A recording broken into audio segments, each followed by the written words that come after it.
Hello dear students, good morning. एक बार फिर आपके अपने YouTube channel Shri Shyam classes पर आपका मैं तहे दिल से हार्दिक वेलकम करता हूं, स्वागत करता हूं। आप लोगों को पूर्व में विदित है कि लगातार आप लोगों की क्लासें सुचारू रूप से चालू हैं, जैसे कि जनरल साइंस, जीके और रीजनिंग। तो मैं आशा करता हूं कि आप अपनी उम्मीदों के ऊपर खरा उतर रहे हैं। इस लॉकडाउन के टाइम में आप लगातार घर पर सुरक्षित रहकर और अपनी इस स्टडी को बहुत अच्छी तरीके से अंजाम दे रहे होंगे।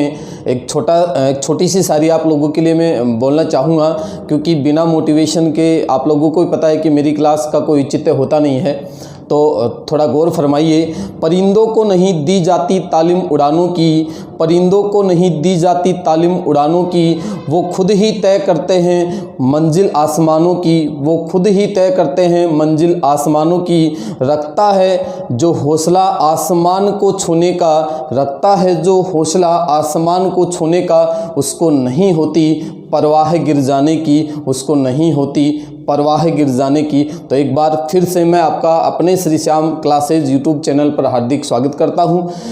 अगला जो अपना टॉपिक आज अपन स्टार्ट करने जा रहे हैं वो टॉपिक अपना उत्सर्जन तंत्र, एक्सक्रेटरी सिस्टम। मैं आपको थोड़ा सा पहले बता देता हूं कि अपने टॉपिक पाचन तंत्र, श्वसन तंत्र, तंत्रिका तंत्र, अंतःस्रावी तंत्र, ह्यूमन सिस्टम की यदि मैं बात करूं तो पहले अपन कंप्लीट ह्यूमन सिस्टम को कंप्लीट करेंगे, उसके बाद अपनी केमिस्ट्री स्टार्ट करेंगे और उसके बाद फिजिक्स स्टार्ट कर लेंगे। तो अपना आज का जो टॉपिक रहेगा वो है उत्सर्जन तंत्र, एक्सक्रेटरी सिस्टम। रियल में अपन बात करें तो उत्सर्जन तंत्र के अंतर्गत अपन किस चीज का अध्ययन करेंगे। देखो, अपने शरीर के अंदर विशिष्ट प्रकार का नाइट्रोजन युक्त अपशिष्ट पदार्थ बनता है। नाइट्रोजन युक्त अपशिष्ट पदार्थ क्या बनते हैं दोस्तों? नाइट्रोजन युक्त अपशिष्ट पदार्थों का निर्माण होता है। और इन नाइट्रोजन युक्त अपशिष्ट पदार्थों को शरीर से बाहर निकालने की जो क्रिया है, उस क्रिया को कहा जाता है उत्सर्जन। तो ध्यान देना, अपने शरीर के अंदर नाइट्रोजन युक्त अपशिष्ट पदार्थ के रूप में अपन बात करें तो किसकी बात करेंगे, किस टॉपिक के बारे में अपन इस लेसन के अंतर्गत पढ़ेंगे? मूत्र या यूरिन। मतलब सीधे सीधे शब्दों की यदि मैं बात करूं तो मूत्र या यूरिन को बॉडी से बाहर निकालने की जो क्रिया है, उस क्रिया को कहा जाता है उत्सर्जन क्रिया। तो नाइट्रोजन युक्त अपशिष्ट पदार्थ अपने शरीर के अंदर जो वेस्टेज पदार्थ बन रहे हैं, जो नाइट्रोजन युक्त अपशिष्ट पदार्थ बनते हैं, जो अपने शरीर के लिए हानिकारक हैं, आवश्यक नहीं होते हैं, उन सारे के सारे पदार्थों को शरीर से बाहर निकालने की जो प्रोसेस होती है, उस प्रोसेस को कहा जाता है उत्सर्जन। जैसे कि नाइट्रोजन युक्त अपशिष्ट पदार्थों के रूप की मैं बात करूं तो अमोनिया हो सकता है, यूरिक एसिड हो सकता है, या फिर यूरिया हो सकता है। कौन कौन हो सकता है? अमोनिया हो सकता है, यूरिया हो सकता है, यूरिक एसिड हो सकता है। तो इन पदार्थों को बॉडी से मूत्र के रूप में बाहर निकालने की जो प्रोसेस है, उस प्रोसेस को अपन उत्सर्जन के नाम से जानते हैं। मनुष्य के शरीर की यदि अपन बात करें तो मनुष्य के शरीर के अंदर उत्सर्जी पदार्थ के रूप में या फिर नाइट्रोजन युक्त अपशिष्ट पदार्थों का निर्माण, नाइट्रोजन युक्त अपशिष्ट पदार्थों का निर्माण याद रखना दोस्तों, प्रोटीन के द्वारा होता है। बड़ा इंपॉर्टेंट क्वेश्चन है। नाइट्रोजन युक्त अपशिष्ट पदार्थों का निर्माण किसके द्वारा होता है?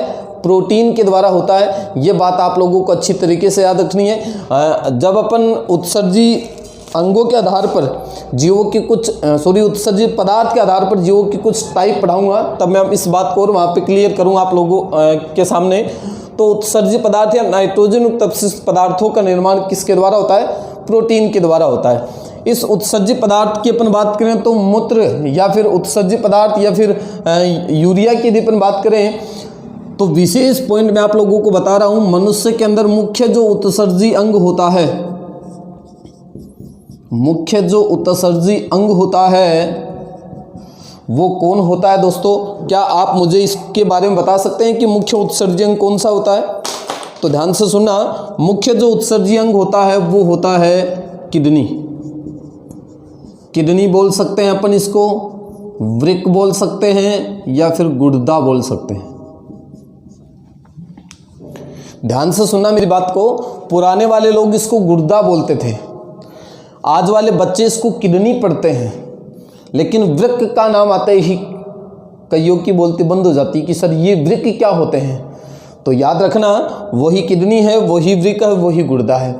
तो मनुष्य के शरीर के अंदर मुख्य उत्सर्जी जो अंग है वो कौन सा? आपका किडनी है, जिसका दूसरा नाम वृक्क है और इसका तीसरा नाम क्या है? गुर्दा है। आगे के पॉइंट की यदि अपन बात करें तो मूत्र के अलावा अपने शरीर के अंदर अन्य हानिकारक पदार्थ भी बनते हैं जिनको बॉडी से बाहर निकाला जाता है, और उन हानिकारक पदार्थों को बॉडी से बाहर निकालने की जो क्रिया वो किन अंग के द्वारा संपन्न की जाती है उनकी अपन बात करते हैं। तो ध्यान देना, एक तो प्रदूषित गैस की यदि अपन बात करें, प्रदूषित गैसों को शरीर से बाहर किसके द्वारा निकाला जाता है? आप सबको पता हो सकता है, फेफड़ों के द्वारा निकाला जाता है, फेफड़ों के द्वारा। और फेफड़े अपन ऑलरेडी पढ़ चुके हैं श्वसन तंत्र में। तो याद रखना, फेफड़ों के द्वारा प्रदूषित गैसों को शरीर से बाहर निकाला जाता है। इसके अलावा अपन बात करें तो ध्यान से सुनना,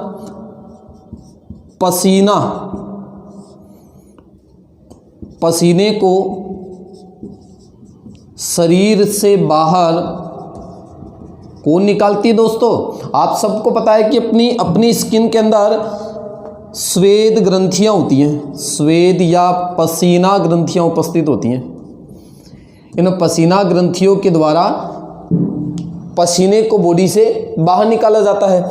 इसके अलावा अपन बात करें तो तरल चिकना पदार्थ स्किन के अंदर विशिष्ट प्रकार की सीबेसियस ग्रंथियां पाई जाती हैं दोस्तों, सीबेसियस ग्रंथियां।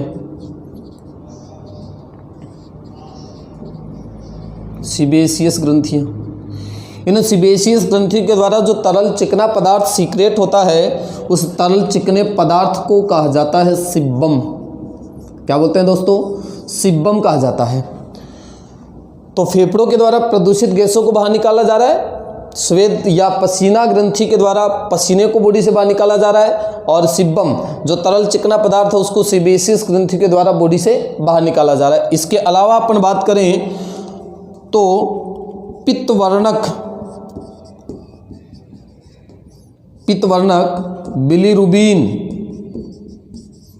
बिलीरुबिन एवं बिलीवर्डिन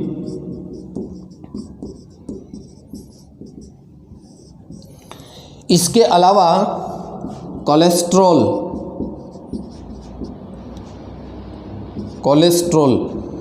याद रखना दोस्तों, इन सभी का उत्सर्जन किसके द्वारा होता है? लीवर के द्वारा होता है, यकृत के द्वारा होता है, और यकृत की स्टडी अपन ऑलरेडी कर चुके हैं। तो ये बातें आप लोगों को याद रखनी। जरूरी नहीं कि मूत्र ही आपका उत्सर्जी पदार्थ है, यूरिन ही आपका उत्सर्जी पदार्थ है। यूरिन के अलावा बॉडी से बाहर निकलता है पसीना, जिसको स्वेद ग्रंथियां बाहर निकालती हैं, प्रदूषित गैसें बाहर निकलती हैं जो फेफड़ों के द्वारा ये कार्य संपन्न होता है। तरल चिकना पदार्थ जिसको सिब्बम कहा जाता है वो सीबेसियस ग्रंथियों के द्वारा स्किन से बाहर निकलता है, और पित्तवर्णक बिलीरुबिन और बिलीवर्डिन इसके अलावा कोलेस्ट्रॉल को अपने शरीर से बाहर निकालने का काम संपन्न करता है अपना लीवर। और लीवर की मैं ऑलरेडी बात कर चुका हूँ, लीवर एक होते हैं या दो? तो दोस्तों ध्यान देना, लीवर की संख्या सिर्फ कितनी होती है? एक होती है। अब देखो, अपने एक विशेष पॉइंट की मैं बात करता हूं आप लोगों के सामने। एक टर्म आती है होमियोस्टेटिस,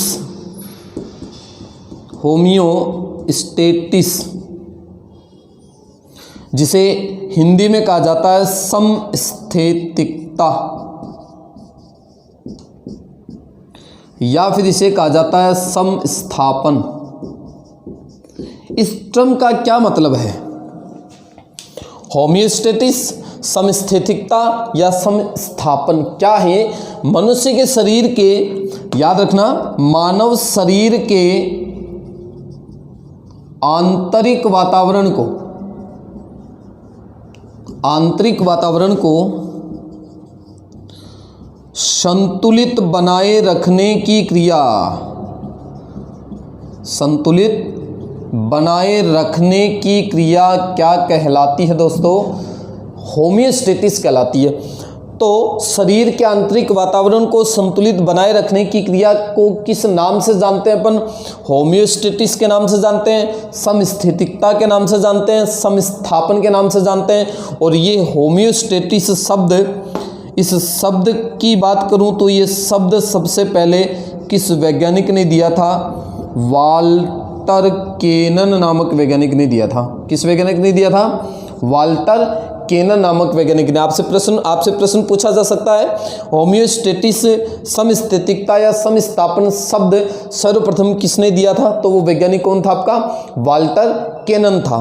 इस होमियोस्टेसिस के अंतर्गत अपन किसको शामिल करते हैं? एक तो करते हैं दोस्तों शरीर के ताप नियमन को,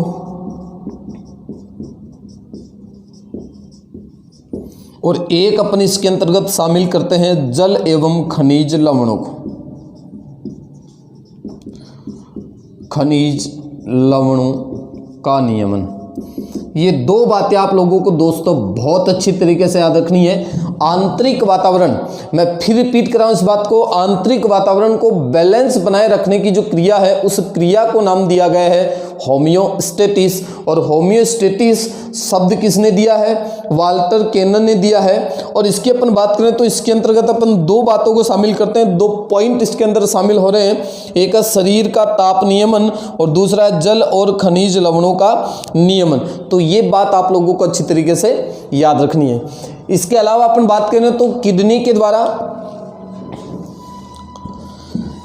के द्वारा एक विशिष्ट प्रकार का हार्मोन सीक्रेट होता है। हार्मोन पढ़ा चुका हूं दोस्तों, हार्मोन अपन पढ़ चुके हैं एंडोक्राइन सिस्टम के अंतर्गत, आपको सबको पता है ना। तो ध्यान देना,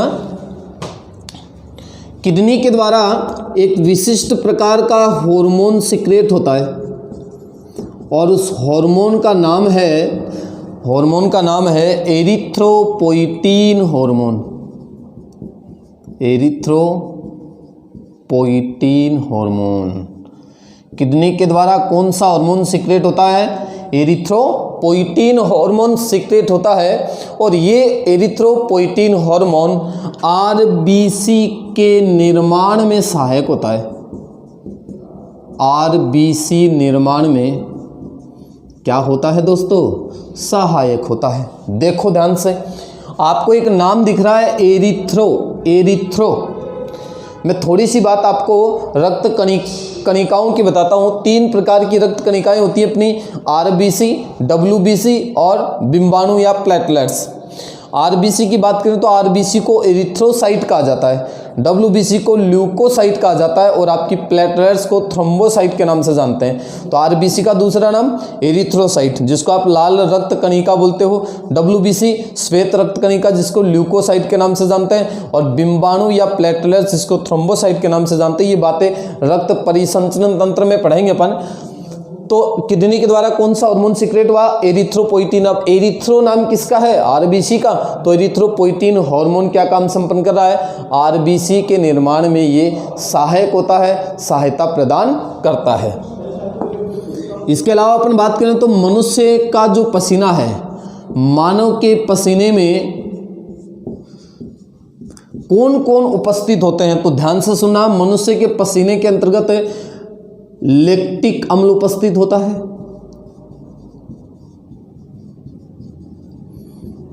ग्लूकोज उपस्थित होता है और NaCl सोडियम क्लोराइड उपस्थित होता है। कौन कौन उपस्थित होता है? लैक्टिक एसिड, ग्लूकोज और NaCl सोडियम क्लोराइड। और सोडियम क्लोराइड की बात करें तो ये अपने रक्त का सामान्य लवण कहलाता है। मनुष्य के रक्त का सामान्य लवण मतलब कि रक्त में पाया जाने वाला जो आपका केमिकल है, जो रसायन है, वो कौन सा है? NaCl है, सोडियम क्लोराइड। इसलिए इसको रक्त के सामान्य लवण के नाम से जानते हैं। एक फैक्ट का पॉइंट और आता है इसका, NaCl को टेबल साल्ट कहा जाता है। टेबल साल्ट एक पॉइंट और बताता हूँ यहाँ से, टेबल जो शर्करा होती है वो होती है आपकी सुक्रोज शर्करा। सुक्रोज शर्करा जिसको आप चीनी कहते हो, रसोई घर की शर्करा, गन्ने की शर्करा, व्यापारिक शर्करा, ये आपकी टेबल शर्करा है। देखो टेबल साल्ट, साल्ट का मतलब होता है लवण है, और टेबल के ऊपर जब भी आप कहीं खाना वाना खाते हो, किसी रेस्टोरेंट में जाते हो या फिर ढाबे पे खाना खाते हो, तो टेबल के ऊपर कौन सा साल्ट मिलता है आपको? NaCl मिलता है, नमक मिलता है ना, और टेबल शर्करा वो आपकी चीनी हो गई। तो दोनों क्वेश्चनों को याद रखना, टेबल साल्ट NaCl होता है और टेबल शर्करा की शर्करा को कहा जाता है सुक्रोज शर्करा को कहा जाता है, जो चीनी भी कहलाती है, चीनी के नाम से भी इसको जानते हैं अपन लोग। इसके अलावा अपन बात करें तो मनुष्य के अंदर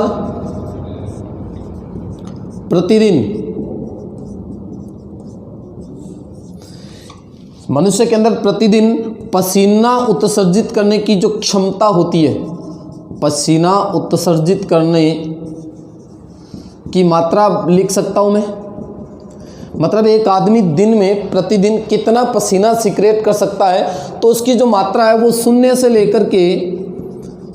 लेकर के और 14 लीटर तक हो सकती है।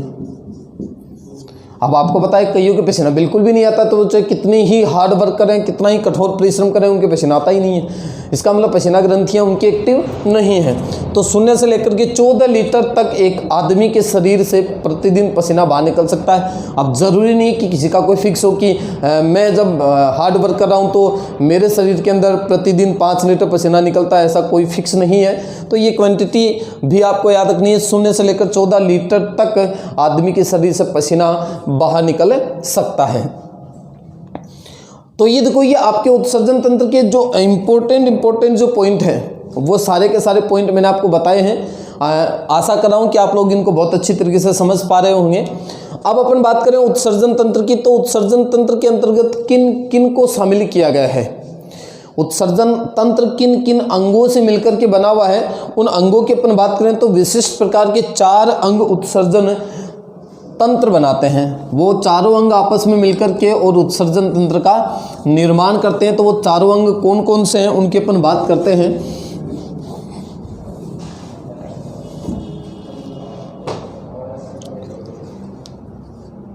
उत्सर्जी अंग या उत्सर्जन तंत्र के अंग। तो उत्सर्जन तंत्र के कौन कौन से अंग हैं? सबसे पहला जो पॉइंट आता है आपका वो है वृक्क, किडनी। ध्यान से सुनते रहना इनको।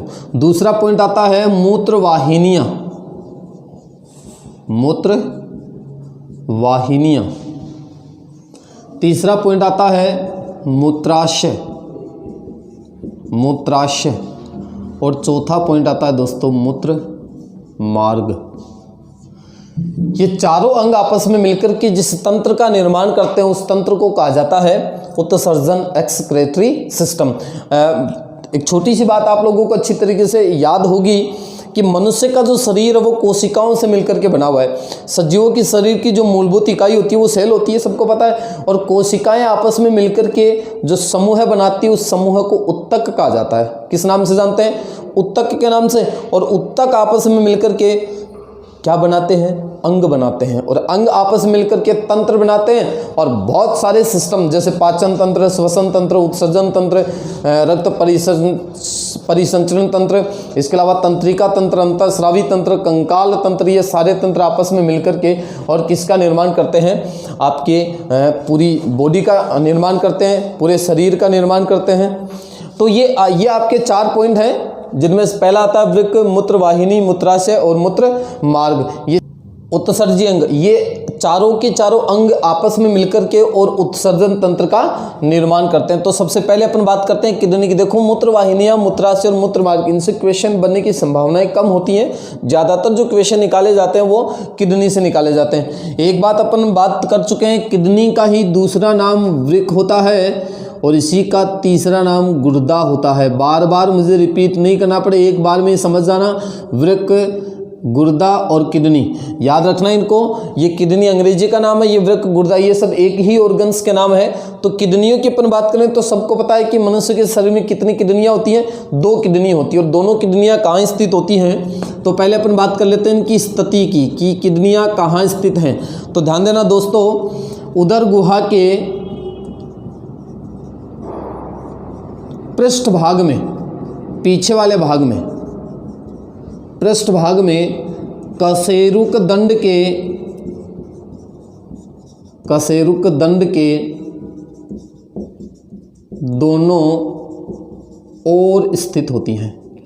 ये कई बार इसकी कंडीशन भी पूछ ली जाती है कि किडनी कहाँ स्थित होती है। तो उदर गुहा जो अपनी, उस उदर गुहा के पृष्ठ पीछे वाले पार्ट की बात करें तो कशेरुक दंड के दोनों ओर स्थित है। इसका मतलब इनकी संख्या की यदि मैं बात करूं तो प्रत्येक मनुष्य में कितनी किडनियां होती हैं दोस्तों, 1 जोड़ी किडनी होती है।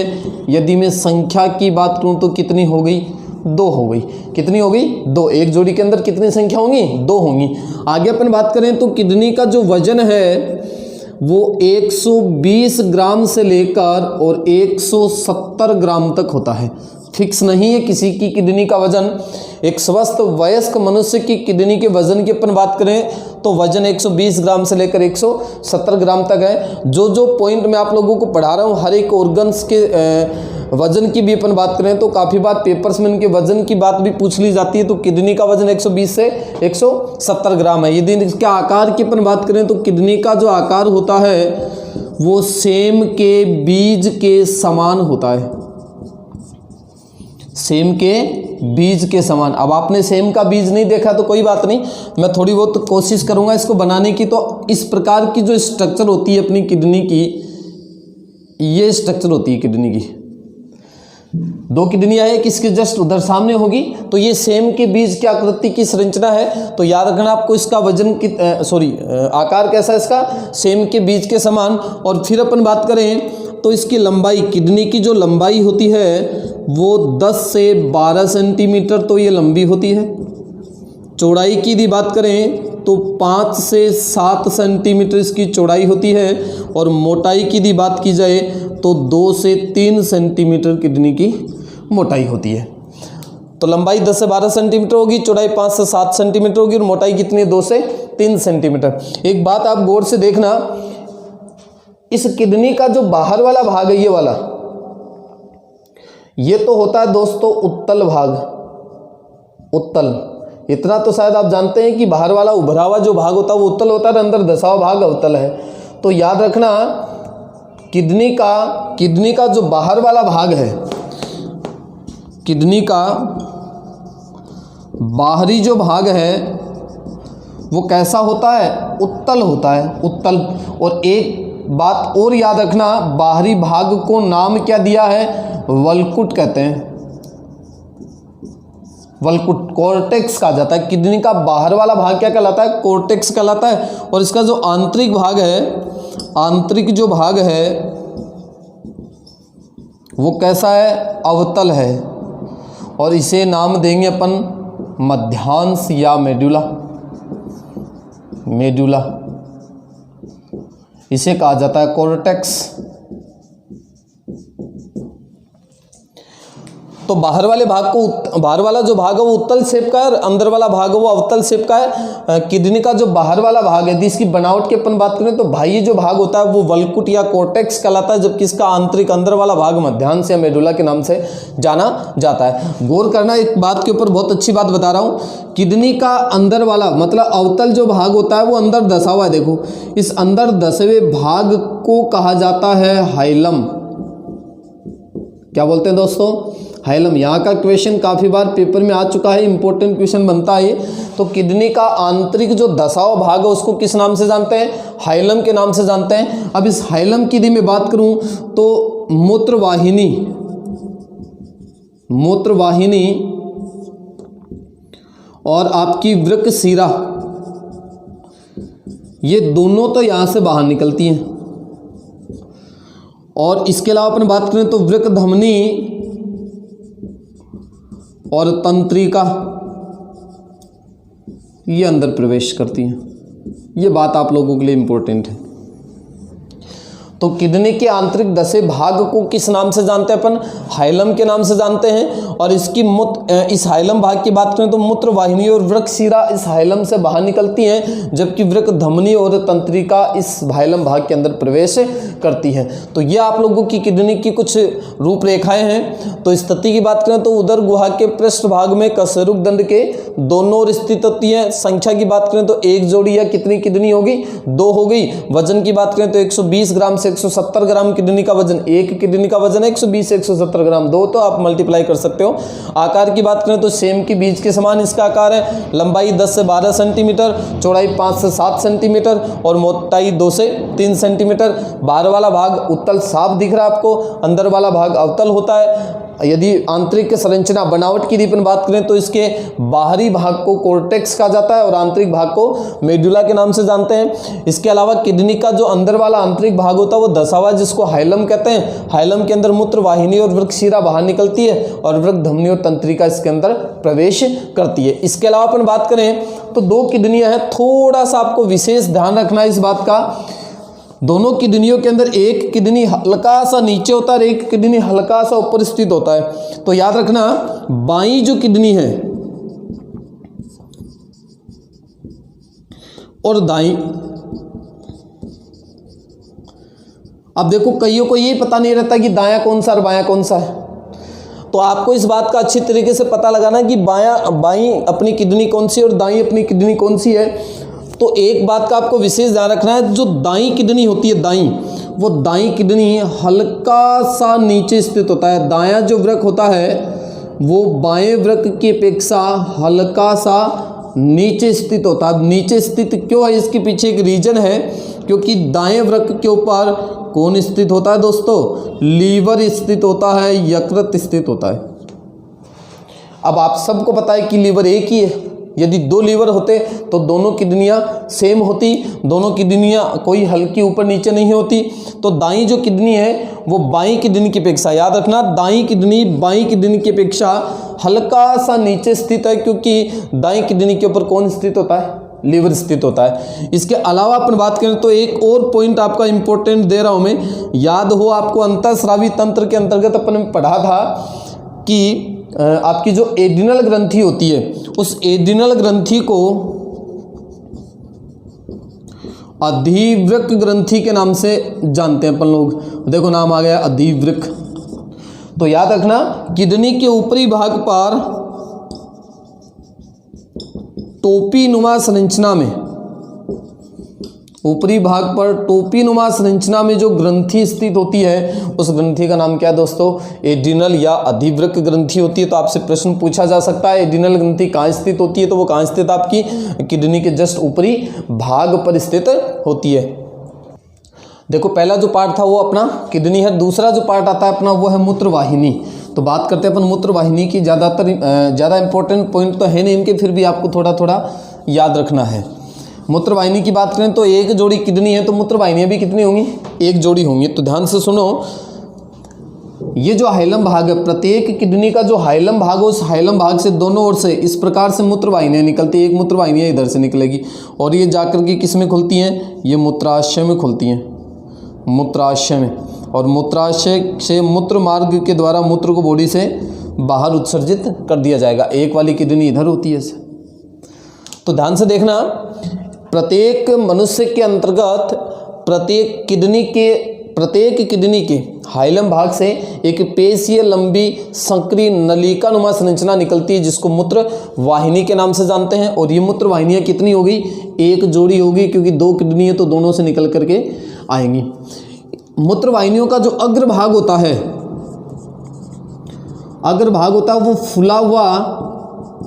फुला हुआ तथा कीप नुमा होता है।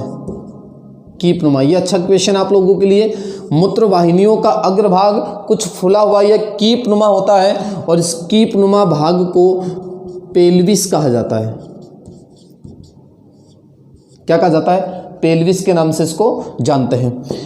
इसके अलावा मूत्र वाहिनियों के अंदर कर्माकुंचन की गतियां होती हैं। इस कर्माकुंचन गति के कारण मूत्र आगे की ओर प्रवाहित होता है। कर्माकुंचन फैलने सिकुड़ने की प्रोसेस होती है। यहाँ से यूरिन बनकर के जैसे आएगा तो मूत्र वाहिनियों के अंदर कर्माकुंचन की गति होगी और कर्माकुंचन की गति के कारण वो मूत्र आगे की ओर प्रवाहित होता है, पीछे की ओर वापस वो प्रवाहित नहीं हो सकता है। तो मूत्र वाहिनियों के बाद की बात करें तो मूत्र वाहिनियाँ मूत्र को कहाँ ला करके डालती हैं? मूत्राशय में ला करके डालती हैं। मूत्राशय की यदि अपन बात करें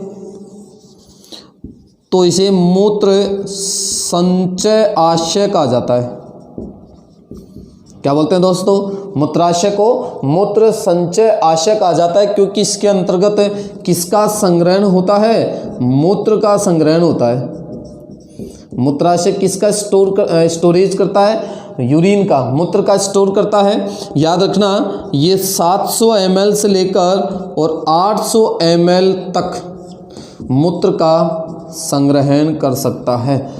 मूत्राशय के अंतर्गत 700 ml से लेकर 800 ml तक मूत्र को संचय करने की, संग्रहण करने की कैपेसिटी होती है। ये पॉइंट भी आप लोगों के लिए अच्छा है। यदि अपन बात करें तो नर के अंदर, नर में मूत्राशय मलाशय के आगे की ओर तथा स्त्री में मूत्राशय योनि के ठीक ऊपर स्थित होता है। तो याद रखना दोस्तों, नर के अंदर मूत्राशय मलाशय के जस्ट आगे की ओर स्थित होता है, जबकि स्त्री के अंदर मूत्राशय कहाँ स्थित होता है? वेजाइना या योनि के ठीक ऊपर स्थित होता है। और मूत्राशय से ये जो पतली लंबी नलिकानुमा संरचना निकलती है, उस नलिकानुमा संरचना को कहा जाता है मूत्र मार्ग। और मूत्र मार्ग को उभय मार्ग के नाम से जानते हैं। किस नाम से जानते हैं दोस्तों? उभय मार्ग के नाम से। उभय मार्ग क्यों कहा जाता है इसको? क्योंकि यह दो प्रकार का काम संपन्न कर रहा है। एक तो मूत्र को बॉडी से बाहर निकालता है और एक शुक्राणु सहित वीर्य को बॉडी से, सीमेन को बॉडी से बाहर निकालने का काम संपन्न करता है। इसलिए मूत्र मार्ग को नर के अंदर उभय मार्ग के नाम से जानते हैं, नर की बात करें अपन। और याद रखना, मूत्र मार्ग की जो लंबाई होती है वो लगभग 20 सेंटीमीटर लंबा होता है। 20 सेंटीमीटर लंबा पेशीय अंग है जो उभय मार्ग के नाम से जाना जाता है। मूत्र और शुक्राणु सहित वीर्य को बॉडी से बाहर निकाला जाता है। तो दोस्तों, ये था आपका उत्सर्जन तंत्र। उत्सर्जन तंत्र के कौन कौन से अंग हैं, नेक्स्ट जो वीडियो की अपन बात करेंगे उसके अंतर्गत ऑल ओवर कंपटीशन एग्जाम में आने वाले इंपॉर्टेंट क्वेश्चन और यूरिन सिंथेसिस की मैकेनिज्म पढ़ेंगे कि अपने शरीर के अंदर मूत्र का निर्माण किस प्रकार से होता है। अभी मैंने आपको बता तो दिया कि मूत्र बाहर निकलेगा, लेकिन ये यूरिन बना कहाँ है, किस किस प्रोसेस के जरिए मूत्र का निर्माण अपने शरीर के अंदर होता है। तब तक आप बने रहिए अपने इस YouTube channel Shri Shyam classes के साथ। और दोस्तों, सबसे बड़ी बात ये कि खूब अच्छे कमेंट आप लोगों के द्वारा इस बार डाले जा रहे हैं। तो मैं आप लोगों से यही उम्मीद रखता हूं कि यदि आपको मेरा ये लेक्चर अच्छा लगता है तो आप ज़रूर इसको लाइक करें, कमेंट करें और अपने दोस्तों को शेयर करना कभी नहीं भूलें।